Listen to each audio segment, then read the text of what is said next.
Theresa May suffered the embarrassment of defeat today. The Lords voted with a majority of just under 100 to insist Parliament has the final, meaningful vote on the deal she gets on Brexit.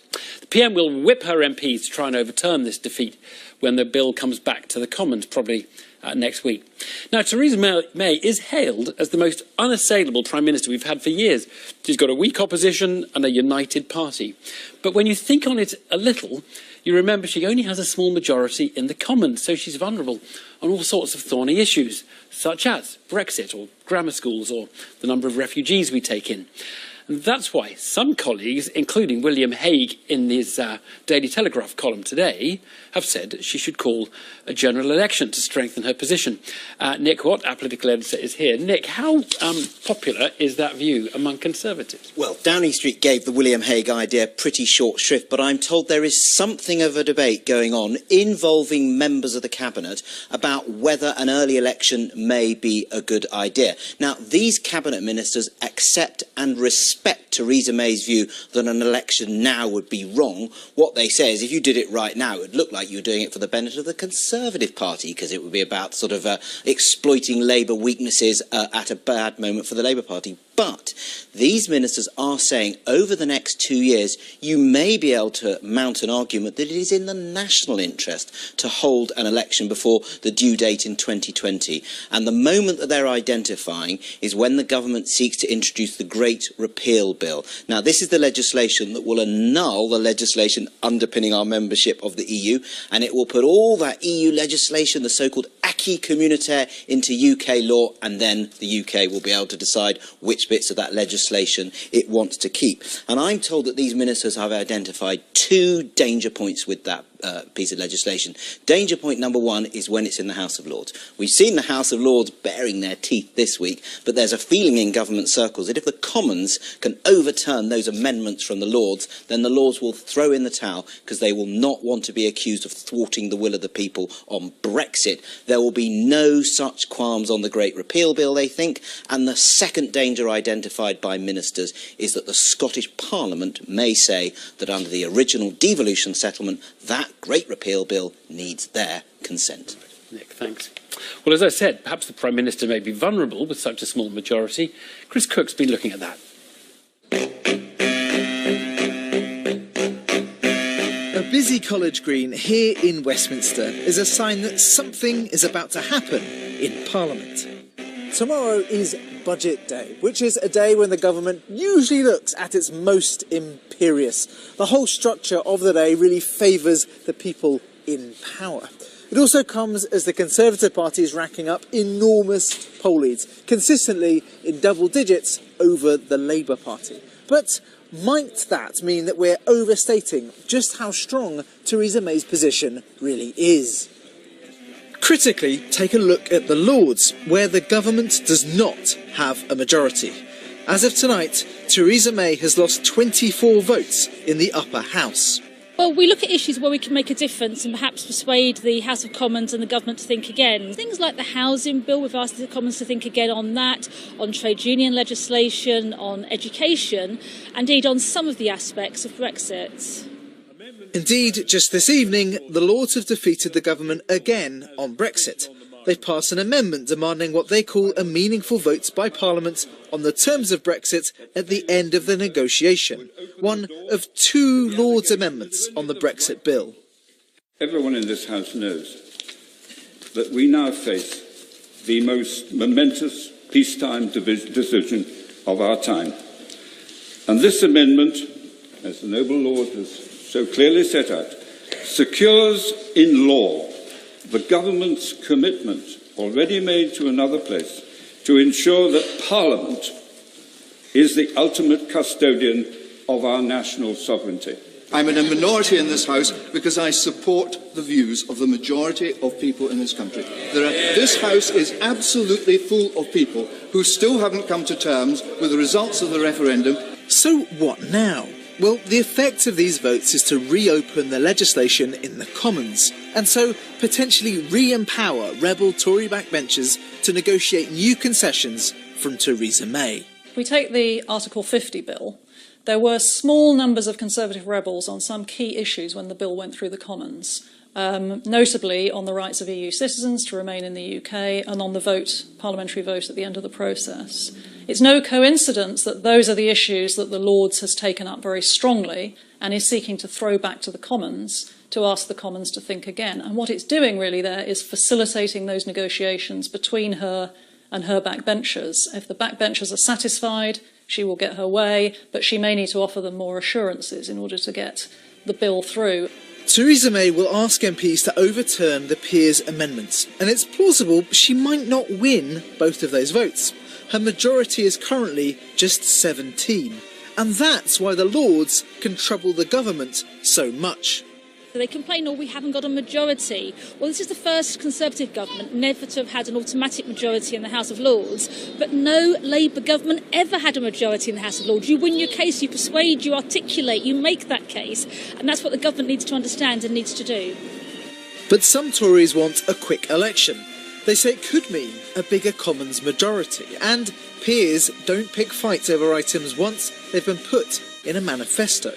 But at least for now, the government is grinding on. And once the Brexit negotiation starts, a voluntary election will become harder to call.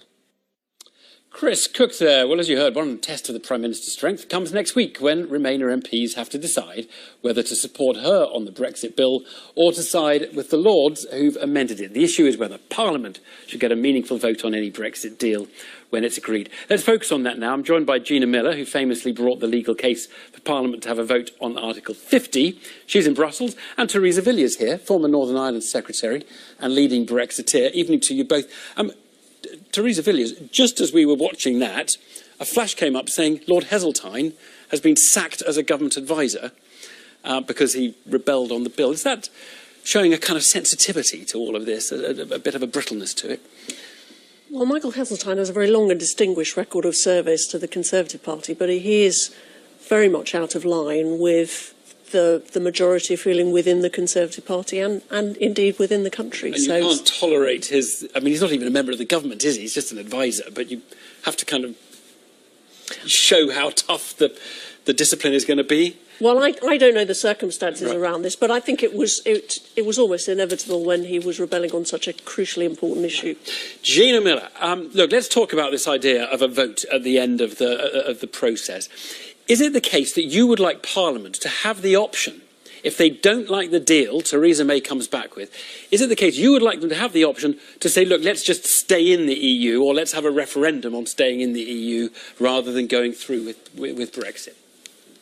It's not about what I want, and it's actually not at the end of the process. It's in 18 months' time. We're not talking about the Great Repeal Act. It's 18 months' time when Mrs May comes back with that negotiated package. And it's only right that Parliament should be involved in that process. I mean, that's what my case was about. And it's what all the Leavers and the Brexiteers were talking about, which is parliamentary sovereignty and Parliament having this right to vote and to debate. And that's what's so great about the House of Lords, is that they showed that it could be done at a level that was civilised and grown up, and that you could respect other people's points of view. Are you thinking another legal case? If Theresa May just says, forget it, I'm not interested in this, and I'm going to get it through the Commons, and we're going to beat the Lords, are you thinking another legal case on this would be due? Do you think there is a legal case here?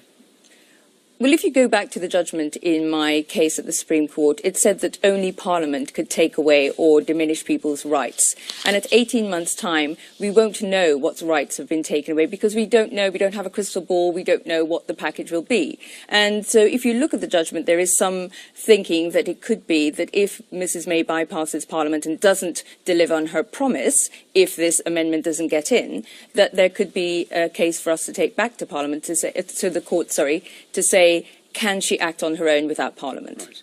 Theresa Villiers, that's not, I suspect, what you want to hear, because that would mean a legal argument right at the climax of the Article 50 negotiation. Well, that's one of the real anxieties about these amendments. Any amendment to what is a simple bill makes it potentially justiciable, could drag it into the courts. Yield to it now, and then you won't have a case coming up in 18 months' time, I suppose, would be what Gina Miller would say. I believe that, particularly the amendment passed today is a recipe for stalemate and disruption. I'm sure Gina Miller is entirely sincere in what she's doing, but I think many people who back this amendment in the House of Lords today really in their heart of heart are trying to frustrate the process. They've given themselves the power to veto a deal. They've given themselves the power to veto leaving without a deal. Essentially what they want is to keep us in and to disrespect the result of the vote. Gina Miller, there is a bit of a puzzle here, because they have said they want the veto to be able to veto a non-deal, and they want to be able to veto a deal. You could just end up in a twilight zone of nothing, couldn't you? Well, actually, the House of Lords can't do a veto. They can scrutinise and give their opinion, but they can't actually veto something. But if we get back to, I don't understand why there's so much of this argument about holding up Brexit, because actually it's the Prime Minister and the government that are holding up Brexit. Just put in the two amendments. One is a morally right one. The other one is common sense, to have a parliamentary safety net. Put them in, stop the ping-pong between the two houses, trigger Article 50 and get on with the complex negotiations. It's government itself that's holding up this process. I mean, for example, on EU nationals, I entirely sympathise with the sentiment of the amendment, but this is not the vehicle to deal with this question. It has to be dealt with bilaterally as part of the negotiations. And this is because it makes the end of the process unmanageable if the executive doesn't have the power to say this is the deal, or we're going to walk out, which is effectively what Theresa May wants to be able to do, correct? Well, certainly with the amendment passed this evening, a key defect is it seeks to prevent the Prime Minister from deciding the deal on the table is not good enough, I'm going to go back to Parliament and recommend we leave without a deal. So not being able to walk away from a negotiation means that the other side has you over a barrel. I'm afraid we do need to leave it there. That is just the nub of the argument that's been raging on this. Gina Miller, Theresa Villiers, thanks both. Theresa May suffered the embarrassment of defeat today. The Lords voted with a majority of just under 100 to insist Parliament has the final, meaningful vote on the deal she gets on Brexit. The PM will whip her MPs to try and overturn this defeat when the bill comes back to the Commons, probably next week.